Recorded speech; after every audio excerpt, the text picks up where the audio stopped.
10वीं क्लास में मेरे मैथ में नंबर थे 86, अच्छे नंबर थे उस समय 10वीं में। लेकिन आज 10वीं में मेरा मैथ को एक ब्याज को सवाल भी मेरे निकले को नहीं। पता है क्यों? क्योंकि मैंने मैथ को समझा था। अब रीजनिंग को समझते हो, 2 महीने छोड़ दो। अब देखो रट्टी हुई चीज, पहली क्लास में रट्टी हो कैसे कबूतर। सरकार कह रहा है बेटे का बापो कहूं कंप्यूटर पढ़ा दो, कंप्यूटर पढ़ा दो, वो ना, अब भी कैसे क्या है कबूतरी। पहले बोले कैसे गधा, बोल नहीं कैसे गणेश, बोल नहीं गणेश नहीं कैसे गधा करो, लेकिन फिर भी नाम के निकले कैसे गणेश। फिर 6ठी क्लास में हमने रटा था to the headmaster government senior secondary school. I beg to say that I am student of 10th class, I am will so tomorrow, आगे इतनी याद है। मतलब ये आपने समझी थी कि रटी थी? Once there was a crow, रटी थी कि समझी थी? बस तो समझी हुई चीज लंबे समय तक नहीं साड़ी न मार दो रट्टा। लोग रट रट के पहली रैंक ले आया, लोग रट्टा मार मार के आइए सारे बन गया। ये तो किसी ग्राम सेवक की तैयारी करो, रट्टा मार दो, रजाई में ऊंदा पड़ गए, सुंदा पड़ गए, अच्छी सर्दियां की रात है, भयंकर तरीकों। जो चीज हमारे समझ में नहीं आती हम उसे रट लेते हैं, और जिस फोटो को डाउनलोड नहीं कर पाते उसका स्क्रीनशॉट ले लेते हैं। तो अगर रट्टा मार दो जितना मार सको, सीधा सा फॉर्मूला है, किताबें तुम्हें पढ़नी है, नोट्स तुम्हें बनाने हैं, हम सिर्फ एक निर्देश दे देंगे, उस चीज को आसान कर देंगे, बस इतना सा फर्क है। बाकी पढ़ना तुम्हें है, रटना तुम्हें। जो चीज नहीं समझ में आनी, लोग मैथ का सवाल रट दिया, किसी की बात करो। एसएससी सीजीएल में पहले एक किताब है RS अग्रवाल, बहुत फेमस किताब है मैथ के लिए।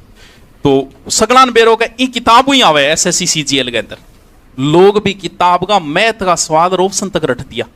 रट्टू पीर बड़ा खतरनाक है, कई रट्टू पीर बतान की समझ कोने आते भी चीज ने रट दो, समस्या समाधान, समस्या खत्म। हर चीज रटनी है, सिर्फ रीजनिंग मैथ को छोड़ के, बाकी मारनो रट्टो है। कद्दी मार लियो, देखो हल्दी काटी गई तो 1576 है। इम समझनारी के बात है, बताओ जी क्या समझेंगे माजिया, समझे तो भी आदि रट्टो मारना पड़ेगा, बस मारना तो रट्टो। किसी चीज को अगर आप बार बार सुनते हो ना तो रटने की जरूरत नहीं है। कई बार कोई चीज मेरे भी याद नहीं रहे तो मैं भी रिकॉर्डिंग कर लिया, रिकॉर्डिंग करके उसको 10-15 बार सुन लेते, ऑटोमेटिक याद हो जाती है। ध्यान देने की जरूरत नहीं है, आप तो बस वो रिकॉर्डिंग चालू रखो और 15-20 बार सुनने के बाद उस चीज को पढ़ो, आपको लगेगा कि याद हो गया।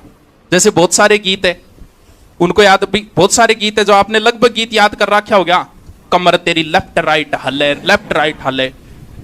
एक वो पहले आया था वाई दिस कोलावेरी कोलावेरी कोलावेरी दी, ये आपने सुना है? जबकि थान बेरो है कोलावेरी दी को क्या अर्थ है? आज यातन गुल्फी खुआ दी और तो है। लेकिन आपने इस चीज को रटा था तो इस शब्द को भी आपके याद हो गया। एक वो बहुत पुराना गीत है, जिहाले मस्ती मकम्बरन जिस बहाले हिजरा बेचारा दिल है, सुनाई देती है जिसकी धड़कन तुम्हारा दिल। अब जिहाले मस्ती मकम्बर, इसका क्या अर्थ है? आपको याद है ना ये चीज? क्यों? क्योंकि आपने इस चीज को बार बार सुना था। सुनी हुई चीज कई टाबरा आदत वे बोल बोल के पटे, वो भी गलत नहीं है। अगर आप एकांत में हो तो बोकड़ो मार मार के पढ़ो। क्यों? क्योंकि जिस चीज को हम बोलते हैं वो हमारे कानों में सुनाई देती है, और सुनी हुई चीज बहुत सारा हनुमान चालीसा याद है, बहुत लंबो है हनुमान चालीसा, लेकिन बहुत से लोगों को याद है क्या? उन्होंने रटा था क्या?